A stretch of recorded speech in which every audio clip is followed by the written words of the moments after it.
The line at Gate 17 never really stopped moving. That was the thing about working a mid-tier transit hub. The faces changed, the species changed, but the line itself was a living thing. Darian Cole had been part of that line for 4 years. He knew its rhythms better than he knew anything else. He was 31, average height, with the kind of face people forgot between conversations. He wore his uniform without pride or resentment. He did his job, checked his documents, and went home. That was the arrangement, and it had worked fine until a Thursday in late autumn. The woman flagged at his station did not look like trouble. She was Veiltheri, tall, silver-skinned, with the careful posture of someone trained to take up exactly the right amount of space. She was dressed plainly, which was unusual for a Veiltheri traveler. They tended toward layered fabrics and quiet ornamentation. This one wore a simple gray travel coat and carried one bag. The biometric scanner blinked amber.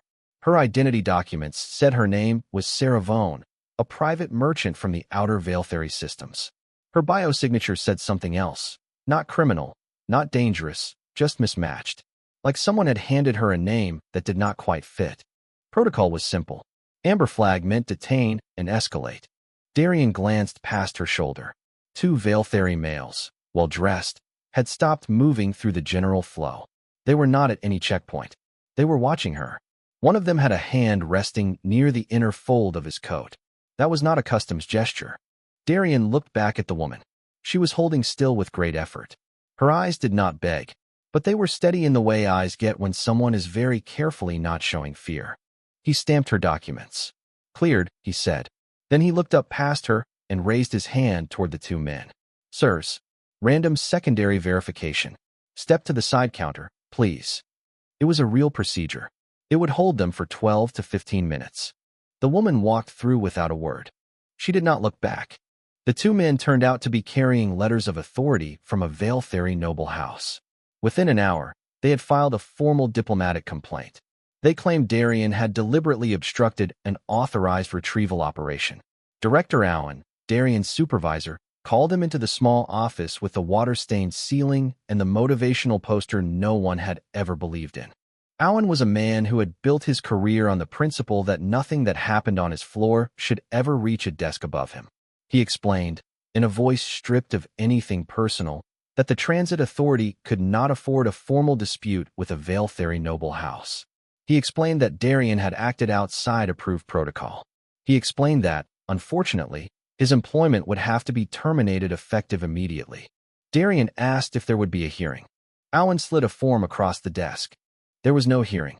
Darian signed where indicated, collected his box from his station, and walked out through the main doors into the gray afternoon. The transit hub hummed behind him. The line at Gate 17 kept moving. He took the crosstown rail to his sister Nora's apartment on the east side of the district. She was in the small workshop she ran out of the ground floor, fixing a calibration unit for a neighbor's delivery drone. She looked up when he came in with the box. "That's not a good box," she said. "It's a normal box. It's a I just got fired box. I know the difference." He put it on the work table and told her what happened. She listened without interrupting, which was not her usual style. When he finished, she looked at the box for a moment. "Did you know who she was?" she asked. "No." "Do you know now?" "No." Nora nodded slowly.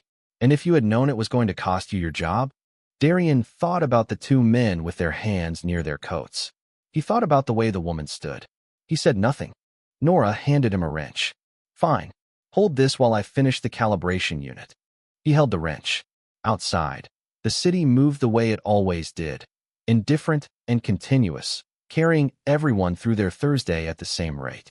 His record now read, "Terminated following diplomatic complaint." It was a small notation. It would follow him to every application he filed. He did not know yet that it would also be the thing that, 6 weeks later, brought a Veiltheri royal shuttle down into a residential district and drew 3 uniformed figures to the door of a ground-floor repair shop asking for a man named Darian Cole. He did not know any of that. He just held the wrench, and the city moved, and the afternoon turned into evening without ceremony. The rejection letters did not all look the same. Some were formal, with the logo of the Transit Authority or the Port Commission at the top. Some were automated, a single line, no name, no reference number. 2 of them were kind in that vague way that made things worse, saying things like, We were impressed by your background," before explaining they had decided to move in a different direction. Darien kept them in a folder on his tablet. Not out of self-punishment. More like evidence. Proof that he was actually trying. Nora did not ask him every day how the search was going. She asked every third day, which was more useful. The other days she put him to work in the repair shop, carrying parts, sorting inventory, running delivery estimates through the permit system when a job crossed into interstellar trade goods territory. He was good at the permit work. Alien trade paperwork had a logic to it once you understood that it was not designed for humans and had to be translated structurally, not just linguistically. A neighbor, an older woman named Bet who sold reconditioned kitchen equipment from her apartment, came down one afternoon with a violation notice she did not understand. It was written in trade standard with a veil theory administrative suffix, which meant it was technically valid under 3 different regulatory frameworks simultaneously, none of which matched Earth's own port code. Darien read it at the work table while Nora fixed a heating coil in the background. He explained it to Bet in plain language. Her shipment of reconditioned units had been flagged because one of the components was classified as a secondary thermal regulator under veil theory code, which put it in a restricted category even though on Earth it was just a heating element you could buy at any hardware supplier. She needed to file a reclassification request with a specific form number, attach a material composition report, and send it to a human-facing trade office, not the General Port Authority. It took him 40 minutes. He did not charge her anything, but asked if he could help her neighbor too. Then Betty's neighbor asked about her cousin's import license. Word moved through the building the way it always did in a dense residential block, quietly and completely. Darien was not building a business. He was filling time. But he noticed, after the 3rd week, that he was getting better at explaining the interstellar bureaucratic overlap to people who had never had to think about it before. 4 years at a transit hub had left him with a working knowledge of how 7 different regulatory systems talked past each other, and it turned out that knowledge was genuinely useful to people who ran small operations in a city that sat under a trade corridor. At night he applied for jobs. 2 came back with second-round inquiries. Both stalled. One told him directly, in a follow-up call, that the diplomatic complaint on his record was a concern. He told Nora about it over dinner. She chewed her food and thought about it. "What if you explain the context?" she asked. "There is no official context. The complaint stands. There was no hearing. That's not fair." "No," he agreed. "It isn't." She pointed her fork at him. "You're not angry enough about it. Being angry enough wouldn't change the record." She looked like she disagreed with his priorities, but she did not push it. That was Nora's version of respect. She told you when she thought you were wrong, and then she let you be wrong in peace. He was not entirely at peace. He was aware, in a low and consistent way, that he had lost something he had not valued enough until it was gone. Not the job exactly. The job had been unremarkable. The structure, the sense of being useful inside a system that recognized the usefulness. Without it, he was just a person who knew a lot about paperwork no one officially needed him for. He went to sleep on the 6th of 6 weeks thinking more or less exactly this. He woke early the next morning because Nora knocked on his door and said, flatly, "There is a veil theory government shuttle parked on the street. The kind with the palace marks. Not a transport. Not a courier. A palace shuttle. And 3 people in uniform are asking the building entrance system for you." Darien sat up. "Did they say what they want?" he asked. "No, but they used your full name and your transit hub employee number. The one from your terminated record." He was quiet for a moment. "I'll go down," he said. "I'm coming with you. You're staying up here." She opened her mouth. "Nora." He said it evenly. "Stay up here." She closed her mouth. He pulled on his jacket and went to the door. The stairwell was cold in the mornings. His footsteps on the concrete sounded very ordinary for what the next few minutes were apparently going to be. The 3 figures outside were not aggressive. They stood with the particular stillness of people trained to communicate authority without threat, though the difference between the 2, Darien had always thought, was mostly a matter of which side of the interaction you were on. The one in front was a woman. Veil theory, silver-skinned like most of her kind, with close-cropped dark hair and a uniform that carried rank markings Darien recognized as military, not civilian administration. She looked at him the way people look at a document they need to verify, thorough and unhurried. "Darien Cole," she said. It was not a question. "Yes." I am Captain Rowe of the Vale Ferry Royal House Guard. I have authorization to speak with you on behalf of the princess." She paused. "Privately, if you are willing." Darian looked past her at the shuttle. It was sleek and dark, built for speed rather than cargo, with the kind of surface finish that did not come from commercial yards. The palace markings were subtle, a narrow band of patterning along the rear hull that he recognized from reference images in the old Transit Authority cultural briefings. "Which princess?" he asked. Rowe looked at him with something close to approval. "The woman you cleared at Gate 17 6 weeks ago. Her name is Seriva. She is first in line to the Vale Ferry Imperial seat." The street was quiet. A few residents had stopped on the pavement further down, watching with the careful interest of people who wanted to see without being seen seeing. "She was traveling incognito," Rowe continued. "There was a political situation. The men pursuing her were agents of the Narath noble house, a faction that opposed her attendance at the Delvari summit. The summit concerns trade and territorial agreements across 9-star systems. Her absence would have significantly weakened her position." Darian processed this without expression. "And the complaint they filed against me was fabricated. They presented themselves as an authorized retrieval unit. They were not. They had no legal standing to detain her." A pause. "They did, however, have enough political reach to apply pressure to your transit authority. Enough to get me fired." "Yes." He looked at the shuttle again. "What does the princess want?" "She wishes to speak with you. In person. At the palace." Rowe's tone remained neutral. "The choice is entirely yours. There is no obligation." But she was clear that she wanted the invitation extended directly, not through official channels. Darian thought about this. He thought about the paperwork folder on his tablet with 14 rejections in it. He thought about Nora upstairs, probably standing near the window at an angle that let her see the street. He thought about the woman at Gate 17 and the way she had walked through without looking back. Not ungrateful, he had thought at the time, just someone who knew better than to slow down. "How long would this take?" he asked. "Travel to the capital world is approximately 18 hours at standard transit speed. The meeting itself, that depends on the princess." "I've never left Earth." "I know," Rose said. It was not said unkindly. It was just said. Darian looked back at his building. He made a decision the same way he made most decisions. Not dramatically, but completely.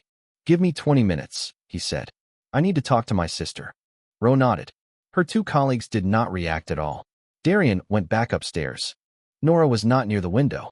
She was standing directly in the middle of the hallway with her arms crossed, which meant she had heard everything through the open ventilation panel above the front door, which she had never admitted she used for exactly this purpose.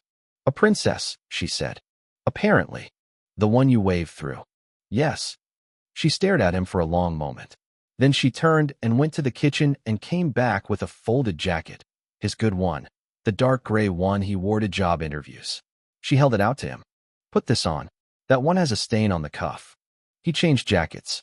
She stood in the doorway of her workshop and watched him pack a small bag, 2 changes of clothes, his identification, his tablet. He had traveled light his whole life because he had never had a reason to travel heavily. At the door she said, "Come back." "I will. Don't be impressive. Just be yourself." That's apparently enough. He went back down to the street. Captain Rowe was in the same position. The 2 others had not moved a centimeter. "Ready," Darian said. They boarded the shuttle. The interior was quiet and clean, lit in the warm amber tones common to Vale Ferry design. Darian sat where he was directed and fastened the restraint. Through the viewport he watched the building, his street, his district compress and flatten as the shuttle rose. Then the sky thinned. Then there was no sky. Just the dark and the stars and the distant shape of a situation he did not yet fully understand but was choosing to move toward anyway. He watched Earth get smaller. It took less time than he expected. The capital world did not announce itself gently. From orbit it was a deep amber green, wrapped in slow cloud systems that moved like something alive. The cities were visible from space, not because they were lit up, but because they were structured, built in patterns that made sense from a distance, even if the meaning of those patterns was not obvious to someone seeing them for the first time. Darian watched from the viewport and said nothing. There was nothing useful to say. The landing approach took them over a river so wide it looked like a second sky from above. The palace complex was set into a rise above the city, not elevated arrogantly, but integrated. The buildings grew out of the landscape the way old trees grow, like they had been there long enough to earn their position. Captain Rowe gave him a briefing on the walk from the landing bay. Valetheri court culture communicated status through restraint. Loud clothing, elaborate movement, too many words in the wrong context. All of these read as low status or worse, insecurity performing confidence.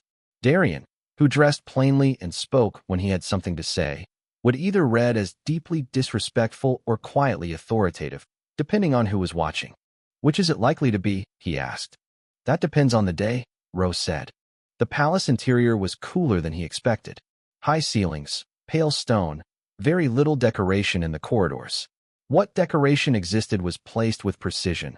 A single object, clearly chosen, clearly placed, and then nothing for 30 meters. It was a design language that said, "We do not need to impress you.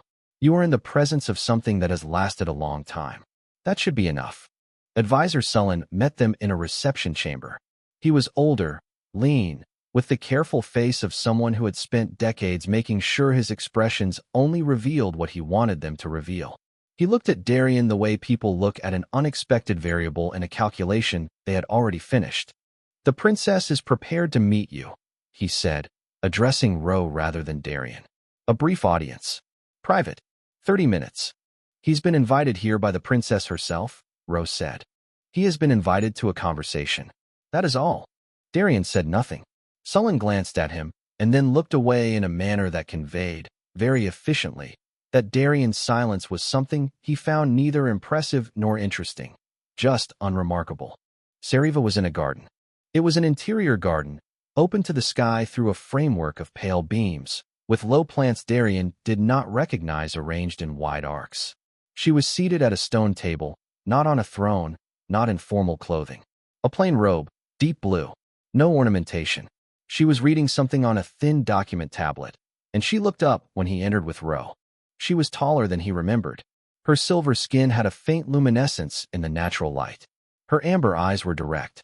"Darien Cole," she said. "Yes." "Sit." He sat.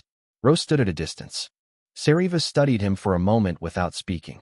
Then she said, simply, "Why did you do it?" He had thought about how to answer this, on the shuttle, in the waiting time.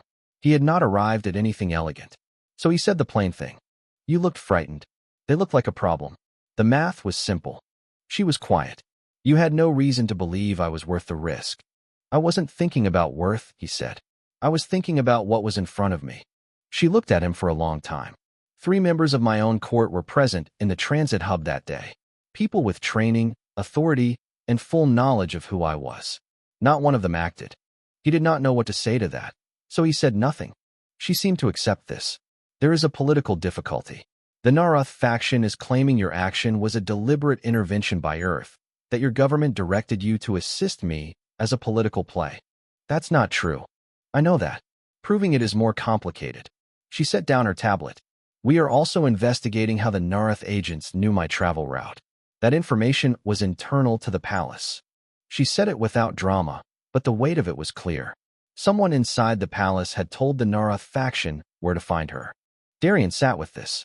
Then, carefully, he said, "I'd like to look at the communications timeline from that day, if you can share it." Seriva looked at him with an expression he could not fully read. "You are a customs officer," she said. "Former customs officer," he said. "But yes." She glanced at Rowe. Something passed between them, not quite a decision, more like the edge of one. Rowe gave a very small nod. Seriva turned back to him. "I will have the logs prepared. Captain Rowe will work with you." He nodded. Outside, the garden moved in a light wind, and the amber sky of a world much older than his own sat above them both, indifferent to whatever small and significant things were happening below it. The communications logs were dense. Rowe spread them across a display table in a narrow room off the palace's records corridor. A working room, not an official one, which told Darien something about how much of this was happening without wider court knowledge. He had asked for the 18 hours before and after Seriva's travel itinerary was filed. What he got was exactly that.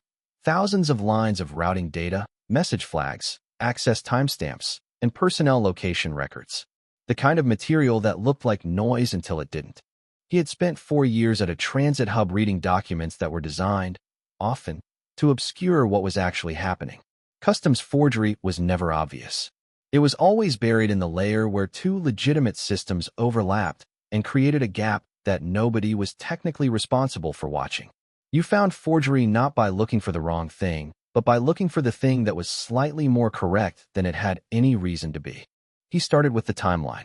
Sariva's itinerary had been filed internally at the 3rd hour of the palace's administrative cycle. By the 6th hour, the Narath agents had already booked transit to Earth. The gap between those two events was 3 hours. International transit booking took a minimum of 2 hours under standard interstellar port rules, which meant the Narath faction had, at most, a 1-hour window between learning of Sariva's route and acting on it. 1 hour was very fast. Too fast for a piece of information to travel through casual channels. It had to have gone directly, from someone who had immediate access to the itinerary, to someone in the Narath faction who was already waiting for it. Darian pulled the access log for the itinerary file. 12 people had opened it in the window between filing and the Narath booking. He cross-referenced their personnel records with their location data for the same period. 8 of them were in assigned locations with verified check-ins. 2 had location data gaps consistent with normal movement through the palace. 1 had moved to a private communications terminal within 11 minutes of accessing the file. The last one had not been logged in the palace system at all during that window, which should have been impossible because palace staff were tagged on entry and exit. But there was a secondary access method, used for senior officials who moved through restricted corridors, a personal authorization token that bypassed the general location log and recorded only in a secondary archive most routine reviews would not pull. Darian found the secondary archive. The official's name was Cavern, mid-tier court administrator attached to logistics and travel planning. He had accessed the itinerary file, moved to a private terminal, and then exited through a restricted corridor using his personal token, all within a 14-minute window. The data did not prove the content of his communication, but the behavior was not consistent with any legitimate administrative function. Ro looked at the sequence for a long time. She did not speak for almost 2 minutes. Cavern has been with this court for 11 years, she said. I know, Darian said. I read his file. She looked at him. That doesn't make you hesitate? No, he said. The data is what it is. What you do with it is your decision. She called for Sariva. The princess came to the records room without ceremony. Ro walked her through the sequence. Sariva listened without interrupting, which, Darian was beginning to understand, was her particular form of intensity. She gave information her full weight rather than responding before she had finished receiving it. When Ro finished, Sariva said nothing for a moment. Then she said, "Bring him in." Cavern arrived 20 minutes later. He was a thin man, older, with careful hands. When he saw the display table and the logs arranged across it, something in his face went very still. Sariva did not raise her voice. She walked him through the data, point by point, in the same tone she had used in the garden. Matter of fact, precise. When she finished, she said, "Is there anything in this that is incorrect?" Cavern said nothing. "That is your answer," she said. Then she dismissed him from her service, permanently, in 9 words, and had Ro escort him to a holding suite for formal legal proceedings. Afterwards, Advisor Sullen was in the corridor. He had clearly been present for part of it. He looked at Darian with the careful expression of a man revising a prior conclusion. He said nothing. Darian said nothing. They stood in the corridor for a moment in the particular silence of 2 people who had arrived at a mutual understanding without saying so. Then Sullen turned and walked away, and Darian went to find Ro to ask what came next. The Delvari summit was held on a station built in neutral space, not owned by any one civilization, but maintained jointly by 11 of them. It was old, by human reckoning. The central chamber where the delegations met had been used for agreements that had shaped star systems before Earth had figured out iron. Darian sat in an observation seat, while Sariva took her place among the delegations. The chamber was ringed with representatives from dozens of civilizations, some in physical form, some present as projections, some in interface bodies that communicated in ways that did not translate well into visual description. It was the largest room Darian had ever been in, measured not in meters, but in the weight of what it represented. The Narath faction's motion came early in the proceedings. Their representative, a tall official with the clipped, confident manner of someone used to formal spaces, presented the claim that Earth had conducted an unauthorized political intervention in Valetheri internal affairs, that a human customs officer, acting on direction, had deliberately obstructed a lawful operation, that this constituted grounds for formal sanction of Earth's transit standing. Several delegations leaned forward with the careful interest of people watching a challenge they had no direct stake in but found instructive. Seriva stood. She presented the evidence of the internal leak. She presented Cavern's removal and the pending legal proceedings. She presented the communications timeline. And then she said that she wished to call a witness. Darian walked to the speaker's floor. He was aware, in a distant way, of what the room was. He was aware of the dozens of civilizations watching, many of which regarded humanity as a young and unremarkable species still working out the basics. He was aware that he was wearing the same gray jacket Nora had handed him at the door, that he had no formal title, that he had no prepared speech. He told the truth. He told them about Gate 17, about the amber flag on the scanner, about two men standing in the wrong position with their hands in the wrong place, about a woman holding still with great effort. He said, I didn't know her name. I didn't know her rank. I didn't know anything about Valetheri politics, and I still don't know very much. A quiet moment in the chamber. I saw a frightened person, and I saw people who looked like a threat. That was everything I had. I made a call. I got fired for it. I would make the same call again. He paused. He was not a natural speaker, but he was honest, and in a chamber built for political language, honesty had a strange acoustic quality. The people who filed the complaint against me said I was acting on orders. I wasn't. Nobody told me to do anything. There were no orders. There was just a person who needed a door to stay open for another 10 minutes, and I was the person standing at the door. He stepped back. The chamber was quiet. One of the senior delegates, from a civilization that had been attending summits like this for longer than humanity had been a species, said something to the delegate beside him in a language Darian did not know. The translation device at the speaker's floor rendered it as, they still use the old responses. Before calculation. It was not said with contempt. The Narath faction's motion failed. Not narrowly. The vote, when it came, was not close. Afterwards, in a corridor off the main chamber, Seriva found him. She did not speak for a moment. Then she said, there is a position. Advisory role for human Valetheri transit relations. It would require you to leave Earth regularly. The pay is appropriate. The work uses what you know. He thought about it. Can I have a week? He said. Yes. He called Nora from the communications bay an hour later. The signal took a few seconds to route through two relay points. When it connected, she answered on the second tone. How did it go? She asked. Mostly waiting, he said. And one short speech. Were you impressive? No. Good. He could hear her smiling. Are you coming home? For a week, he said. Then I might take that job. She was quiet for a moment. Then, I already told Bet you'd probably be gone more. She wants to know if you can do her import paperwork remotely. He laughed. It was a small sound in a large station in the middle of empty space, between two relay points, on the edge of a galaxy full of civilizations that had mostly decided humanity was an unremarkable footnote. He looked out the viewport at the stars and thought about a woman walking through a gate without looking back, and a door that had stayed open for 10 minutes because one person had been standing at it.